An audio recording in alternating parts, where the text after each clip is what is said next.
BPM क्या होता है? BPM is business process management. ठीक है, बिज़नेस प्रोसेस मैनेजमेंट में हम अलग अलग क्या करते हैं, अलग अलग मेथड्स का यूज़ करते हैं अपने बिज़नेस को ऑटोमेट करने के लिए, ऑप्टिमाइज़ बनाने के लिए और बेहतर बनाने के लिए।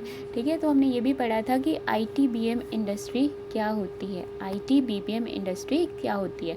ठीक है, तो अब हम उसके बारे में पढ़ेंगे कि आईटीबीपीएम इंडस्ट्रीज़ के हमारे 4 सेक्शंस में वो डिवाइडेड होती है। ठीक है, जिसमें पहला सेक्शन होता है हमारा आईटी सर्विसेज का। आईटी सर्विसेज में हमारी सारी आईटी के रिलेटेड जितनी भी सर्विसेज है वो आ जाती है, जैसे hardware development and support, software development and support, IT consulting, system integration. ठीक है, सॉफ्टवेयर टेस्टिंग, मतलब आईटी से रिलेटेड जितनी चीज़ें हैं वो हमारी आईटी सर्विसेज में आ जाती है। ठीक है, सेकंड सेक्शन इसका होता है बिज़नेस प्रोसेस मैनेजमेंट का, जिसे हम बीपीएम भी बोलते हैं। बिज़नेस प्रोसेस मैनेजमेंट में क्या क्या चीज़ें आ जाती हैं? कस्टमर इंट्रैक्शन एंड सपोर्ट, कि कस्टमर के साथ इंट्रैक्ट करके उनको सपोर्ट प्रोवाइड कराना। ठीक है, फाइनेंस एंड अकाउंटिंग का पूरा डील करना कंपनी की। ह्यूमन रिसोर्स मैनेजमेंट, जो एचआर सर्विसेज होती है हमारी कंपनी की, वो सारा मैनेज करना। नॉलेज सर्विसेज, प्रोक्योरमेंट, मतलब कोई भी कंपनी में किसी भी नए एम्प्लॉय की ज़रूरत है तो उनको प्रोक्योरमेंट कैसे करनी है और लॉजिस्टिक क्या क्या फॉलो करना है, ये सारे पॉइंट्स हमारे बिजनेस प्रोसेस मैनेजमेंट के अंदर आ जाते हैं। उसके बाद हमारा थर्ड सेक्शन में आता है इंजीनियरिंग एंड आर&डी।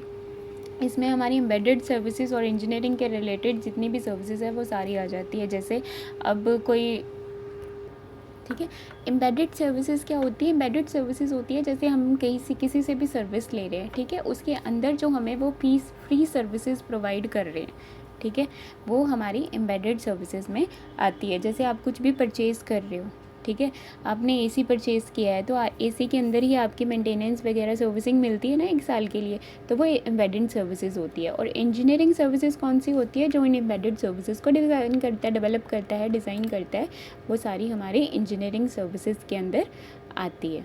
ठीक है, उसके बाद इसका फोर्थ सेक्शन होता है सॉफ्टवेयर प्रोडक्ट का।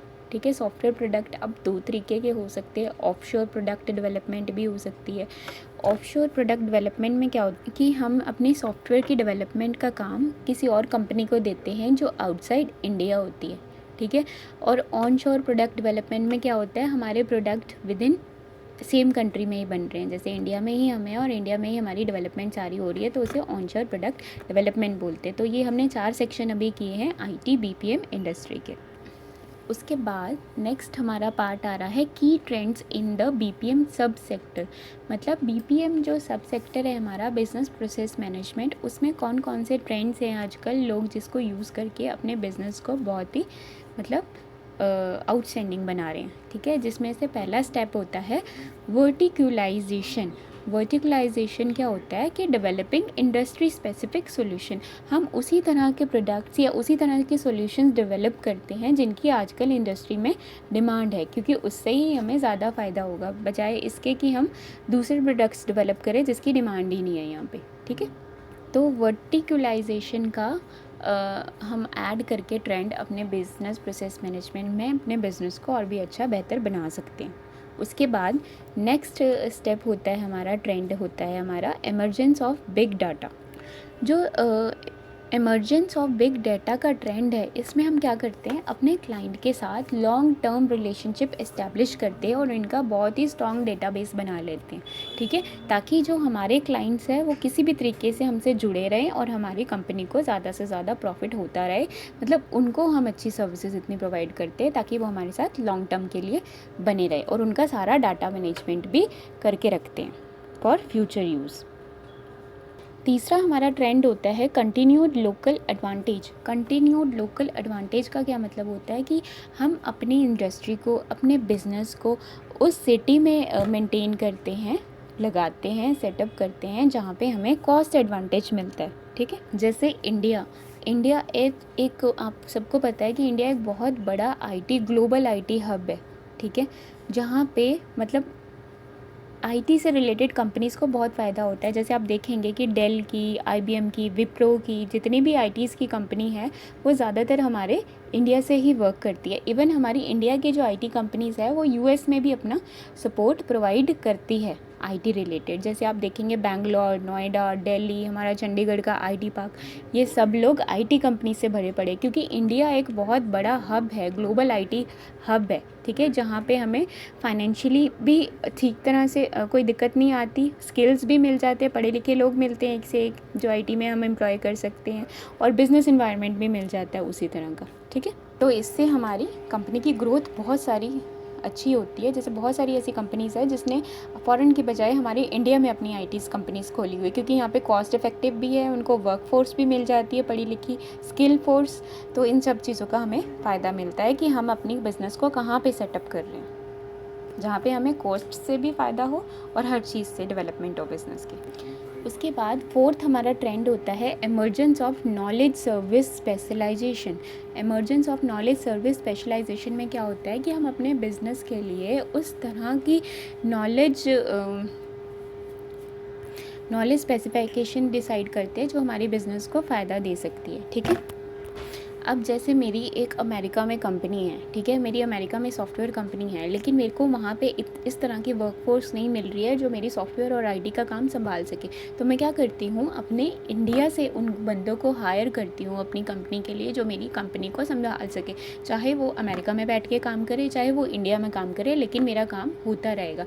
तो इंडिया में, जैसे आप सब लोगों को पता है, India is a talent of pool, मतलब टैलेंट इंडिया में भरा पड़ा है। तो ये वाला बिज़नेस की ट्रेंड अगर हम अपने उसमें अप्लाई करें तो बहुत ही फ़ायदा देगा हमारे बिज़नेस को, क्योंकि अब देखो इंडिया के लोगों को बाहर यूएसए वाले, बाहर कंट्रीज़ के लोग अपनी तरफ आउटसोर्स कर रहे हैं, ठीक है। अगर वही टैलेंट हम अपनी इंडिया में यूज़ करें तब तो हम अपने बिज़नेस को बहुत ही फ़ायदा कर सकते हैं, क्योंकि हमारा इंडिया में रह के ही उसी के टैलेंट को यूज़ कर रहे हैं। इस तरह से इंडिया की भी ग्रोथ हो रही है और बाकियों को भी ग्रोथ हो रही है, ठीक है।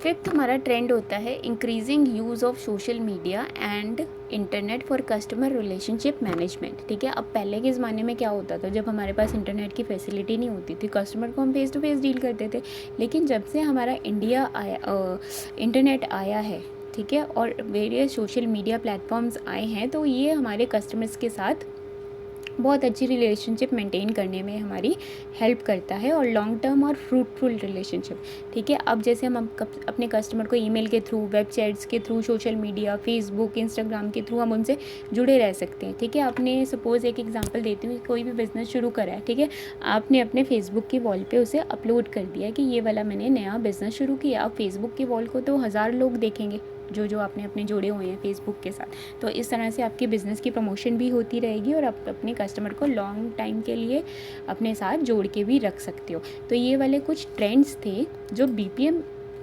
इंडस्ट्रीज़ में, बिज़नेस प्रोसेस मैनेजमेंट में अगर हम फॉलो करते हैं तो हमारे बिज़नेस को हम बेहतर ऊंचाइयों तक, बेहतर सक्सेसफुल तक लेके जा सकते हैं। जिसमें हमने ट्रेंड बेसिकली हमारे कौन कौन से पढ़े हैं, वर्टिकलाइजेशन, emergence of big data, continued local advantage, emergence of knowledge services specialization and increasing use of social media and internet in CRM, ठीक है। तो यहाँ पे आके हमारा ये वाला ख़त्म हो जाता है टॉपिक, जिसका नाम था introduction to IT and ITES industry. Thank you.